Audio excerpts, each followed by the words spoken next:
All right, everybody, so welcome back to another episode of Colton Posey Fishing. So today we're going to be talking about something that it's a super simple subject, I guess you could say. But sometimes the fishing's not so simple. But we're going to talk about where do bass go during the winter. You may be struggling on your home lake, your river, whatever you fish, and this is definitely the video for you. So stay tuned, this is something you don't want to miss.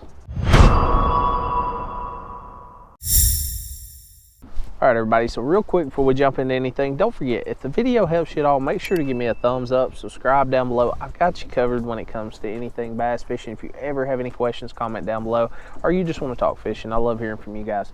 So either way, where do bass go during the winter?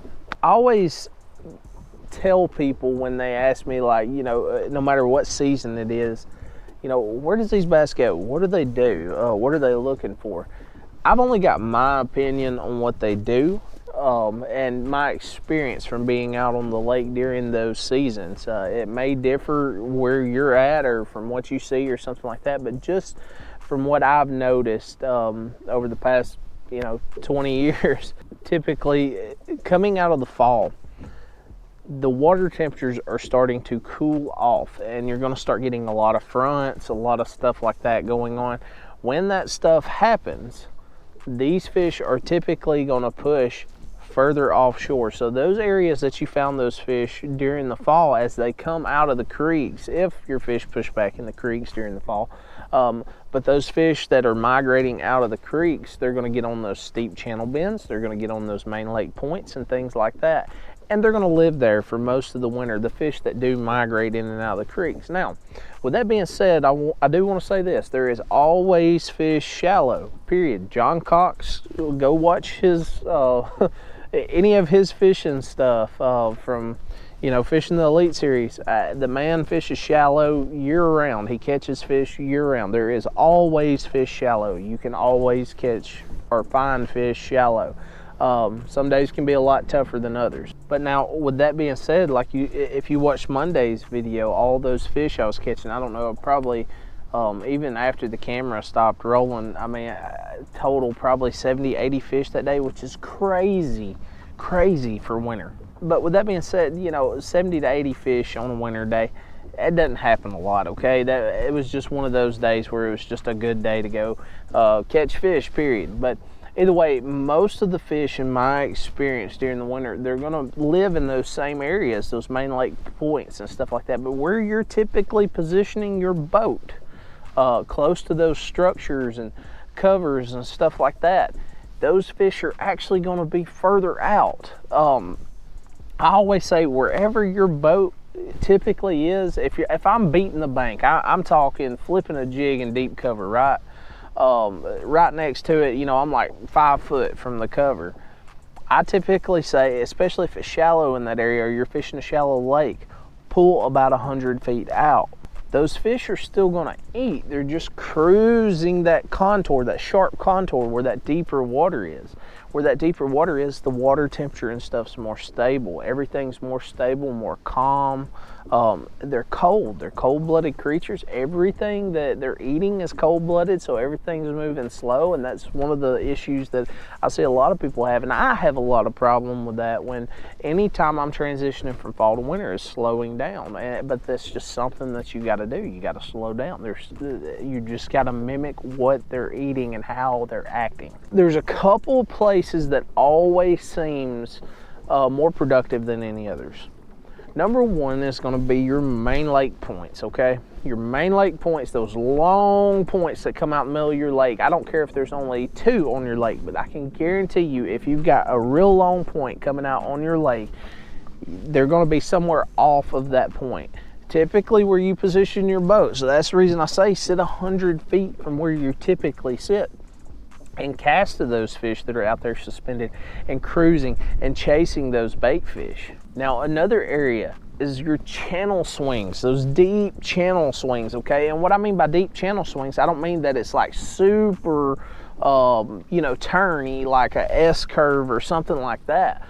But what I'm talking about is those channel swings where they, wrap around your lake, those wraparounds, and then it's deep water. It just drops off into super deep water, whether that's 30 foot, 40 foot, 60 foot, it doesn't matter. Whatever deep is in your lake. You know, some lakes that you fish, the deepest water you can find is 25 foot. Up here where I'm fishing, about the deepest water you'll find is 40 foot, and it's rare and in between. So, you know, most of the fish I find, I typically catch those fish in 20 to 30 foot of water max. Say that you don't want to fish your main lake, you just don't like fishing points, you don't like fishing those channel swings and stuff like that. Well, you can mimic that in the creeks. So those real long creeks that has those secondary points that come out, any of them that's sticking out further than the rest, or those channel swings where there's some deep water, whether deep water is just 10 foot or 5 foot or whatever for that channel swing, fish will live there. Now, another great thing that you can do is hit run-ins. I talked about this earlier in winter. Anytime when the ground gets cold and it's good and froze, but you get some rain or something like that, that water is just ripping in. And a lot of these pockets, like where I'm sitting here doing this video, the main lake's right here, the pocket is like maybe 60 yards to the back, right back there. And there's a little run-in in the back of it, no water coming in it. But if there was water coming in it, those fish that I'm catching out behind me right here will rush in here, because that's the first thing the bait fish do. They cruise up in there.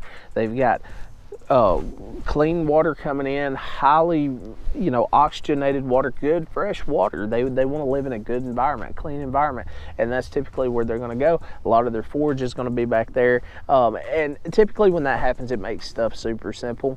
And like I say, stick to your baits that you can move slow. I highly suggest when you're fishing in the winter, just try to downsize stuff. Okay, like when I was talking about the tail spinner, that is a 1/2 ounce, but I'm jigging that thing, right? Like if I'm throwing a football head jig, I'm typically going to go no bigger than a 3/8 ounce, okay, if I'm dragging that jig.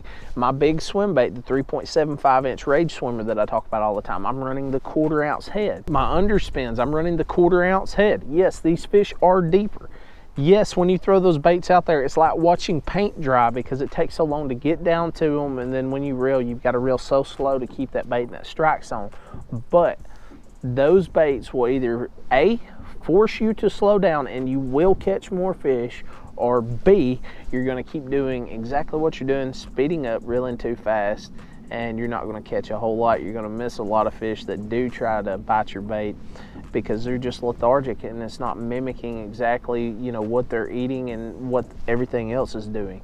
But either way, guys, that's a super simple breakdown, the easiest breakdown that I know to give you for winter. Focus on your main lake points that extend out further than the rest, super long points.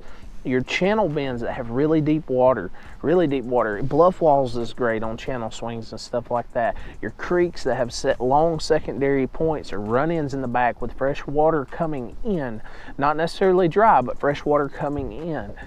Anything like that. Anywhere they have access to deep water where they can suspend and back up, get off the bank a little bit.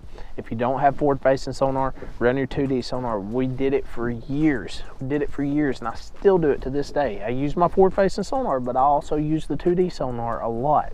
But either way, guys, if the video helped you at all, make sure to give me a like. It helps me out a ton. Subscribe. I'm always putting out stuff on bass fishing. Comment down below if you have any questions. As always, there's never a dumb question in fishing. We were all new at one time. The simplest questions a lot of times will open up so much in your game when you go fishing once they're answered, okay? But either way, all my sponsors' links and stuff are down in the description. I appreciate it if you'd check those guys out. Salty Captain, Thunderhawk Lures. Either way, guys, I really appreciate it, and I'll see you next time.